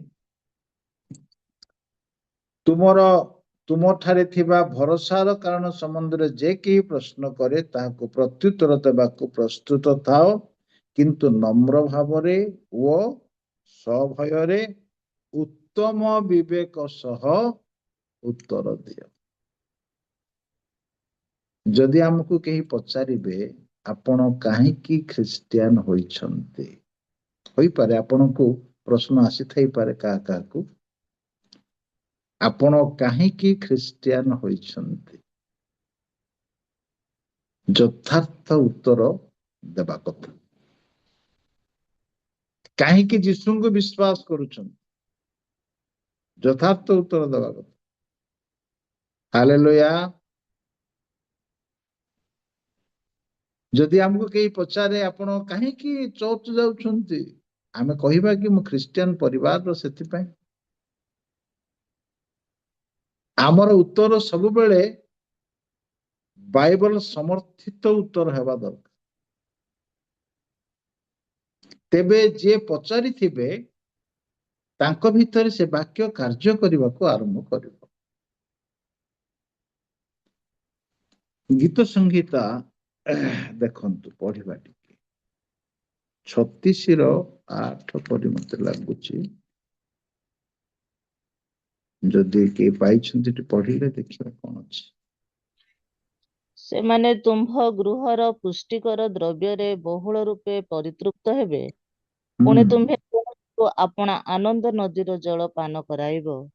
ଯଦି କେହି ଆମକୁ ପଚାରେ ଆପଣ କାହିଁକି ଚର୍ଚ୍ଚ ଯାଉଛନ୍ତି, ନା ପୁଷ୍ଟିକର ଦ୍ରବ୍ୟରେ ପରିତୃପ୍ତ ହେବା ପାଇଁ ମୁଁ ଚର୍ଚ୍ଚ ଯାଉଛି। ହାଲେଲୁୟା। ଶୁଣୁଛନ୍ତି?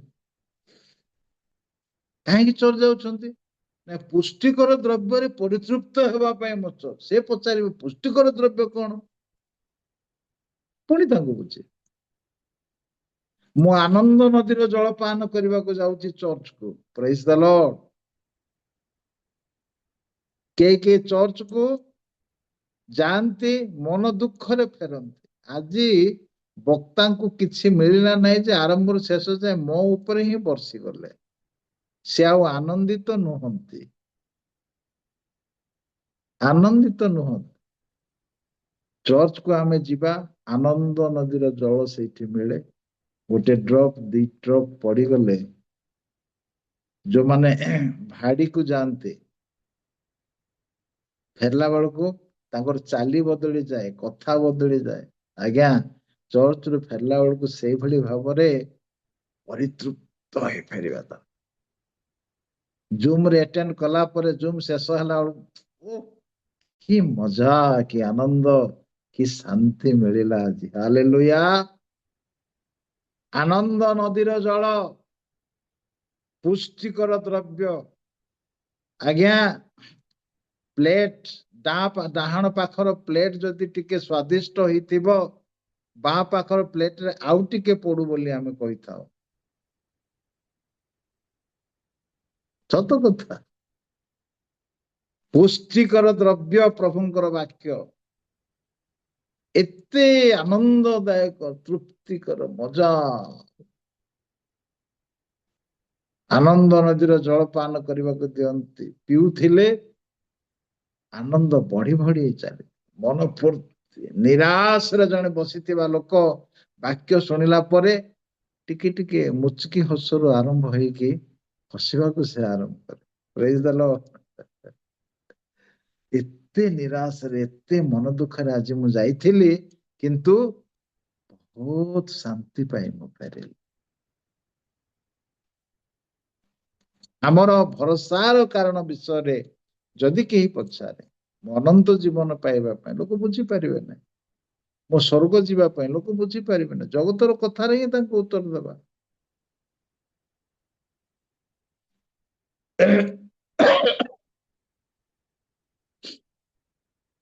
ଆଉ ଗୋଟେ ସତ୍ୟ ଘଟଣା କହିବି। ଚନ୍ଦ୍ରପୁର ଅଞ୍ଚଳରେ ମୁଁ କାମ କରୁଥିଲି। ସେତେବେଳେ ଆମର ଜିରାଙ୍ଗର ଜଣେ ଭାଇ ମୋ ସହିତ କାମ କରୁଥିଲେ। ସେ ରିପୋର୍ଟ ଦେବା ପାଇଁ ଆସୁଥିଲେ। ତାଙ୍କୁ ସାଇକେଲ ଛଡେଇକି ଆରଏସଏସ ଲୋକମାନେ ନେଇଗଲେ। ଏ ସମ୍ବାଦ ପାଇଲା ପରେ ସେ ପଞ୍ଚାୟତରେ ଯେତେ ପ୍ରଭୁଙ୍କର ଦାସ ମାନେ ଅଛନ୍ତି ସମସ୍ତଙ୍କୁ ଏକାଠି କରି ଆମେ ପଞ୍ଚାୟତ ଅଫିସରେ ଗୋଟେ ମିଟିଂ କରିବା ପାଇଁ ଆୟୋଜନ କଲୁ। ସେମାନଙ୍କୁ ମଧ୍ୟ ଡକାଗଲା। ସେମାନେ କହିଲେ, ଏହା ମୁଁ 1996ର କଥା କହୁଛି, 1996। ସେମାନେ କହିଲେ ସାଇକେଲ ରଖିବା ପାଇଁ ଆମେ ଛଡେଇ ନେଇନୁ କି ଲୁଣ୍ଠନ କରିନୁ, କିନ୍ତୁ ଜାନୁଆରୀ ମାସ 2 ତାରିଖ ଠାରୁ ଆମ ପଞ୍ଚାୟତରେ କୌଣସି ପାଳକ ମାନେ ରହିବେ ନାହିଁ। ଏଇ କଥା କହିବା ପାଇଁ ଆମେ ସାଇକେଲ ଆଣିବୁ। ତେଣୁ ପଚାରୁଛୁ ଆପଣ ମାନଙ୍କୁ, ଜଣ ଜଣଙ୍କୁ ପଚାରିଲେ। ମତେ ସେମାନେ ପଚାରିଲେ ଯେ ଆପଣ କଣ କହୁଛନ୍ତି? ମୁଁ କହିଲି ମୁଁ ନିଜେ ଆସିନାହିଁ, ମୁଁ ନିଜେ ଯାଇପାରିବିନି। ମତେ ଗୋଟେ ଅନୁଷ୍ଠାନ ପଠେଇଛି, ସେମାନେ ଯଦି କହିବେ ତୁମେ ଏଠୁ ଚାଲିଯାଅ, ମୁଁ ଯିବି। ଦ୍ୱିତୀୟ କଥା, ଯୋଉ ଗାଁରେ ମୁଁ ବର୍ତ୍ତମାନ ଅଛି ସେ ଭାଇମାନେ ମତେ ଡାକିଛନ୍ତି। ତେଣୁ ସେମାନେ ଯଦି କହିବେ ପାଳକ ଆଜ୍ଞା ଆପଣ ଯାଆନ୍ତୁ, ମୁଁ ଚାଲିବି। ଯୋଉ ମଣ୍ଡଳୀରେ ମୁଁ ଥିଲି ସେ ମଣ୍ଡଳୀର ଜଣେ ଭାଇ ବି ମୋ ସହିତ ଯାଇଥିଲେ ସେ ମିଟିଂକୁ। ସେ ଗାଁର ମୁଖିଆ ଲୋକ ସେ, ପୁଣି ସେ ପଞ୍ଚାୟତର ମୁଖିଆ ଲୋକ, ଆଦିବାସୀ ଲୋକ। ତାକୁ ସେମାନେ ପଚାରିଲେ, କଣ ତୁମର ପାଳକଙ୍କୁ ତୁମେ ଛାଡିବ ନା ରଖିବ? ସେ କହିଲେ, ଆତ୍ମିକ କଥା କହିଲେ ଆପଣ ମାନେ ବୁଝିପାରିବେ ନାହିଁ। କେଉଁ କାରଣରୁ ମୁଁ ପାଳକଙ୍କୁ ପାଖରେ ରଖିଛି ଓ ପାଳକଙ୍କ ସହିତ ମୁଁ ଅଛି, ଆତ୍ମିକ କଥା କହିଲେ ଆପଣ ମାନେ ବୁଝିପାରିବେନି। ମୁଁ ଜାଗତିକ ଭାବରେ କହୁଛି, ଆପଣ ମାନେ ସମସ୍ତେ ଜାଣନ୍ତି ପ୍ରତି 5 ବର୍ଷକୁ ଥରେ ତିନି ଗୋଟି ପୋଡ଼ ଆମ ଘରେ ପୂଜା ହୁଏ। 3ଟି ପୋଡ଼ର ରକ୍ତ ଗୋଟେ ହଣ୍ଡାରେ ରଖି ଆମ ଘରେ ରଖି ଦିଆଯାଏ। ଅଧଘଣ୍ଟା ବି ଲାଗେନି, ସବୁ ରକ୍ତ ଶୋଷି ଦିଏ ଯିଏ ମୋ ଘରେ ଥିଲା। ଏମାନେ ଆସିବାରୁ ସେଥିରେ ମୁଁ ରକ୍ଷା ପାଇଲି। ଆପଣମାନେ ଯଦି ଏମାନଙ୍କୁ ମୁଁ ବିଦାୟ କରିବି, ପ୍ରତି 5 ବର୍ଷରେ ଥରେ ଆପଣମାନେ ମତେ ସେ 3ଟା ପୋଡ଼ ଦେବେ କି? ସେତିକି ଟଙ୍କା ଦେବେ? କୁହନ୍ତୁ। ଆଉ ଦେବୁ କହିଲେ ବି ଏମାନଙ୍କୁ ମୁଁ ଛାଡି ପାରିବି ନାହିଁ, କାରଣ ଅଛି ଆତ୍ମିକ ବିଷୟ କଣ ଯାହା ମତେ ଏମାନେ ଦେଇଛନ୍ତି। ଆପଣମାନେ ଭାବୁଛନ୍ତି ଯେ ଜଣେ ଲୋକ ମଲା ପରେ ଆଉ ଥରେ ଜନ୍ମ, କିନ୍ତୁ ମୋର ପ୍ରଭୁଙ୍କର ବାକ୍ୟ କହେ, ଦେଖନ୍ତୁ ତାଙ୍କର ଉତ୍ତର କେମିତି। ମୋର ପ୍ରଭୁଙ୍କର ବାକ୍ୟ କହେ ମୃତ୍ୟୁ ପରେ ବିଚାର ଅଛି। ଆଜ୍ଞା, କାନ୍ଦୁଳ ମଞ୍ଜିକୁ ପୋତିଲେ ସେ କଣ ଜନା ଗଛ ବାହାରିବ? ଗହମକୁ ପୋତିଲେ କଣ ମାଣ୍ଡିଆ ବାହାରିବ? ମଣିଷ ମଲେ କଣ ଘୁଷୁରି ହେବ, ବେଙ୍ଗ ହେବ? ମଣିଷ ତ ମଣିଷ। ମୃତ୍ୟୁ ପରେ ଜନ୍ମ ନାହିଁ। ମୋର ବାଇବେଲ କହେ, କେତେ ଦୃଢ଼ତାର ସହିତ ସେ କହୁଛନ୍ତି ମୃତ୍ୟୁ ପରେ ଜନ୍ମ ନାହିଁ, ମୃତ୍ୟୁ ପରେ ବିଚାର ଅଛି। ବିଚାରିତ ହେବା ସମୟରେ ନିର୍ଦ୍ଦୋଷ ଦେଖାଯିବା ପାଇଁ ସତ୍ୟ ପ୍ରଭୁଙ୍କର ପରିଚୟ ମୁଁ ପାଇଛି। ଯେ ମତେ ଦେଉଛନ୍ତି, ଯେ ମୋ ଠାରୁ ନେଉଥିଲେ ତାଙ୍କୁ ମୁଁ ବାହାର କଲି, ଯେ ମତେ ଦେଉଛନ୍ତି ତାଙ୍କ ସହିତ ମୁଁ ଏବେ ଅଛି। ତୁମର ଭରସାର କାରଣ ଯଦି କିଏ ତୁମକୁ ପଚାରେ, ଉତ୍ତର ଦେବା ପାଇଁ ପ୍ରସ୍ତୁତ ହେଇଥାଏ। ବର୍ତ୍ତମାନ ଆଜ୍ଞା ପ୍ରଶ୍ନ ଆସିବ, ପ୍ରସ୍ତୁତ। ଷଷ୍ଠ କଥା,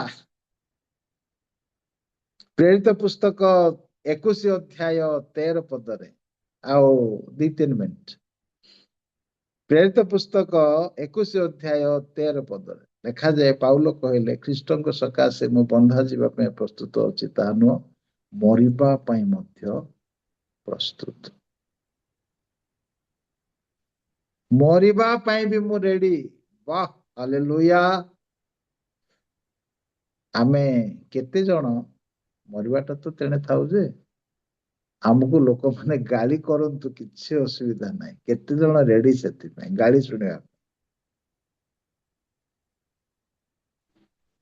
ପାଉଲ କହିଲେ ମୁଁ ମରିବା ପାଇଁ ମଧ୍ୟ ପ୍ରସ୍ତୁତ, କାରଣ ସେ ଜାଣିଲେ ମୃତ୍ୟୁ ଭୋଗ ମୋ ପକ୍ଷରେ ଲାଭଜନକ। ଯଦି ମୁଁ ମରିବି ମୋର ଲାଭ। ଶେଷ କଥା, ଆମୋସ 4 ଅଧ୍ୟାୟ 12 ପଦ ଲେଖାଯାଏ, ପ୍ରଭୁଙ୍କ ସହିତ ସାକ୍ଷାତ କରିବା ପାଇଁ ପ୍ରସ୍ତୁତ ହେବା। ଶେଷ କଥା, ପ୍ରଭୁଙ୍କ ସହିତ ସାକ୍ଷାତ କରିବା ପାଇଁ ପ୍ରସ୍ତୁତ ହେବା।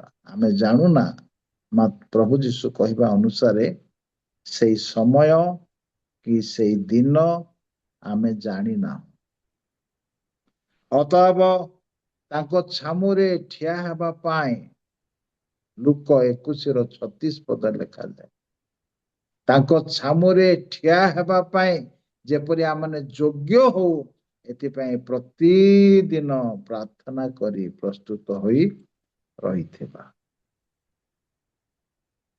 7 ବିଷୟରେ ଆମେ ପ୍ରସ୍ତୁତ ରହିବା। ନମ୍ବର 1, ଅପରାଧ ନିଜ ଠାରୁ ଦୂର କରିବା, ନୂଆ ମନ ନେବା।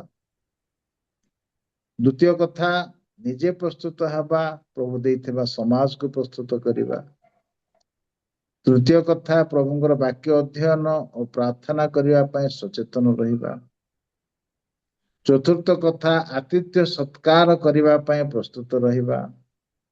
ପଞ୍ଚମ କଥା, ଆମେ ଯୋଉ ଭରସା ରଖିଛୁ ସେ ବିଷୟରେ ଯଦି କିଏ ପ୍ରଶ୍ନ ପଚାରେ ଉପଯୁକ୍ତ ଉତ୍ତର ଦେବା ପାଇଁ ପ୍ରସ୍ତୁତ ରହିବା। ଷଷ୍ଠ କଥା, ପ୍ରଭୁଙ୍କ ପାଇଁ ଦୁଃଖ, ନିନ୍ଦା, ଏପରିକି ମୃତ୍ୟୁ ଆସିଲେ ମଧ୍ୟ ମରିବା ପାଇଁ ପ୍ରସ୍ତୁତ ରହିବା। ଶେଷ କଥା, ପ୍ରଭୁଙ୍କ ସହିତ ସାକ୍ଷାତ ହେବା ପାଇଁ ପ୍ରସ୍ତୁତ ରହିବା, ଯେତେବେଳେ ହଉ, ଦିନ ହଉ କି ରାତି। ପ୍ରଭୁ ଏହି ବାକ୍ୟ ଦ୍ୱାରା ସମସ୍ତଙ୍କୁ ଆଶୀର୍ବାଦ କରନ୍ତୁ। ମତେ ମଧ୍ୟ ଯଦି ସମୟ ଅଧିକ ହେଇଗଲା କ୍ଷମା କରିବେ। ଏ ସୁଯୋଗ ଦେଇଥିବାରୁ ଭାଇଙ୍କୁ ମୁଁ ବହୁତ ବହୁତ ଧନ୍ୟବାଦ ଦିଏ। ଧନ୍ୟବାଦ ଆଜ୍ଞା। ଅତି ସୁନ୍ଦର ବାକ୍ୟ। ଆପଣ ତ ପ୍ରତ୍ୟେକ ସମୟରେ ଆସିଲେ এই ପ୍ରକାର ଅତି ସୁନ୍ଦର ବାକ୍ୟ ଦିଅନ୍ତି। ଆଜି ମଧ୍ୟ ଏକ ଖ୍ରୀଷ୍ଟ ବିଶ୍ୱାସୀ ମାନଙ୍କ ପାଇଁ ଏକ ସଚେତନର ବାକ୍ୟ। ବାସ୍ତବ ଭାବରେ ଆମେ କି ପ୍ରକାର ଉତ୍ତର ଦେବା, ଆମେ ପ୍ରକୃତରେ ଆମେଙ୍କର ନୂତନ ଜୀବନ ଉପରେ ପ୍ରସ୍ତୁତ ହେବା, ଆଉ ଶେଷ ସନ୍ଧ୍ୟାରେ ପ୍ରଭୁଙ୍କ ସହିତ ସାକ୍ଷାତ କରିବା ପାଇଁ ପ୍ରସ୍ତୁତ ହେବା। ଏହା जो 7 गोटी ଆମମାନଙ୍କୁ जो ସୁନ୍ଦର ବାକ୍ୟ ଆମମାନଙ୍କର ସମ୍ମୁଖରେ ରଖିଲେ, ଏହା ଆମମାନଙ୍କର ଖ୍ରୀଷ୍ଟ ବିଶ୍ୱାସୀ ପାଇଁ ଅତି ଆବଶ୍ୟକ ବିଷୟ ଅଟେ।